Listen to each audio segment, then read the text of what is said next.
أهلاً بالجميع. اليوم رح نفتح مع بعض صندوق أدوات، بس مو لبناء جسور أو مباني، لا، رح نبني شيء أهم بكتير: سمعة أي منظمة، اللي هي أثمن أصولها. رح نكتشف كيف ممكن نظريات العلاقات العامة تتحول من مجرد كلام على ورق لأدوات عملية فعلاً تشكل صورة المنظمة في عيون الناس. وهون بيجي السؤال الأهم اللي يواجه أي قائد أو مدير. بعالم الأخبار فيه تتغير كل ثانية، كيف ممكن نبني سمعة قوية وما تنهز بسهولة؟ الجواب أكيد مو بالحظ، لا، الجواب بالهندسة الدقيقة والمدروسة. خلينا نتخيل حالنا مهندسين سمعة، ومثل أي مهندس شاطر مستحيل نقدر نبني شيء قوي ويستمر بدون ما يكون معانا الأدوات الصح. النظريات اللي رح نتكلم عنها اليوم هي بالضبط صندوق الأدوات هذا، وكل أداة فيها إلها دور معين ومهم في بناء صرح الثقة هذا. طيب، شو فيه بصندوق الأدوات هذا؟ رح نبدأ بالأدوات الأساسية، يعني الأساسات. بعديها مننتقل للمخططات العمل، وبعدين لأدوات النمو، وحتى رح يكون عندنا حقيبة طوارئ خاصة بالأزمات. وبالآخر رح نشوف كيف المهندس الخبير بيجمع كل هالأدوات ويستخدمها مع بعضها. يلا نبدأ بالأدوات الأساسية. هذه هي النظريات اللي بتبني العلاقات، واللي هي حجر الأساس لكل شيء تاني. بدونها أي شيء رح نبنيه فوقها رح يكون هش أو ممكن ينهار بأي لحظة. فكروا فيها شوي، كل تفاعل هو عملية تبادل. الصحفي بيعطينا تغطية وإحنا بنعطيه سبق صحفي، العميل بيعطينا ولاءه وإحنا بنعطيه خدمة استثنائية. لما نفهم هالمعادلة البسيطة، التكلفة مقابل المكافأة، بنكون مسكنا مفتاح بناء علاقات قوية ومستدامة. بس الموضوع أعمق من مجرد تبادلات فردية. هالعلاقات لما تتشابك مع بعضها بتشكل شبكة قوية من الثقة والولاء، وهذا هو اللي منسميه رأس المال الاجتماعي. هو أصل غير ملموس، بس قيمته لا تقدر بثمن، خصوصاً بالأوقات الصعبة اللي بتمر فيها أي منظمة. الفرق واضح جداً هنا. ممكن نحقق مكسب سريع، مثل لما نحصل على تغطية إعلامية مقابل قصة حصرية، هذا هو التبادل المباشر.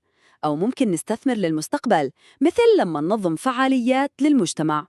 هذا هو بناء رأس المال الاجتماعي اللي رح يدعمنا لسنوات وسنوات. وهون الدائرة بتكبر. المنظمات ما عادت مسؤولة بس قدام المستثمرين. نظرية أصحاب المصلحة بتقول إنه كل شخص عنده مصلحة مع المنظمة. الموظفين، العملاء، حتى المجتمع المحلي لازم يكون له صوت، وصوته لازم ينسمع. يعني صار في تحول جوهري، بدل ما يكون كل التركيز على الأرباح وبس، صار الهدف هو تحقيق توازن. النجاح الحقيقي اليوم هو إن نخلق قيمة للجميع، مو بس للمساهمين. وهالشي بياخدنا خطوة أبعد.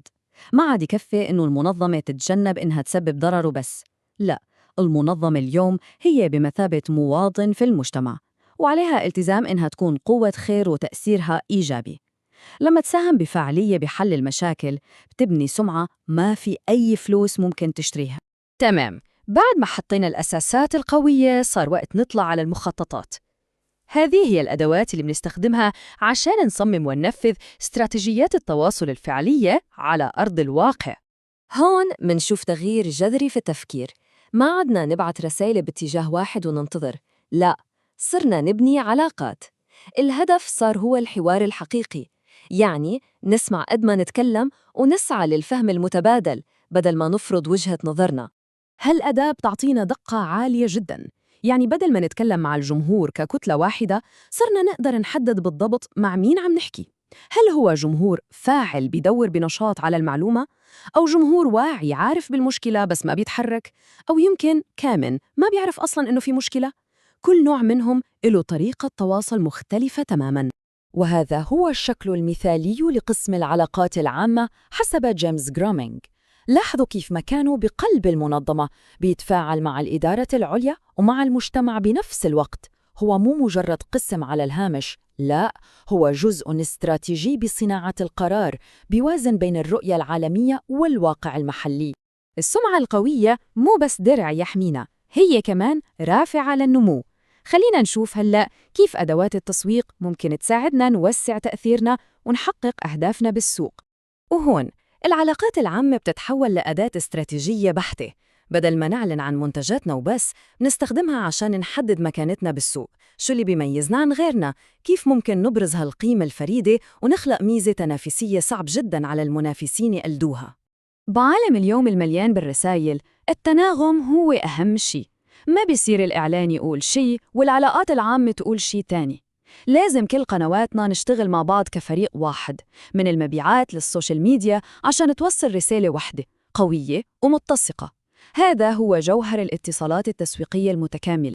لكن شو بيصير لما الأمور تسوء؟ حتى أفضل المهندسين بيكونوا مستعدين للأسوأ. عشان هيك صندوق أدواتنا لازم يحتوي على حقيبة طوارئ خاصة لإدارة الأزمات وحماية السمعة اللي تعبنا كتير لنبنيها. هذه هي الخريطة اللي بنمشي عليها وقت الأزمة. بدل ما نرتبك ونضيع، بنستخدمها لنحدد استجابتنا.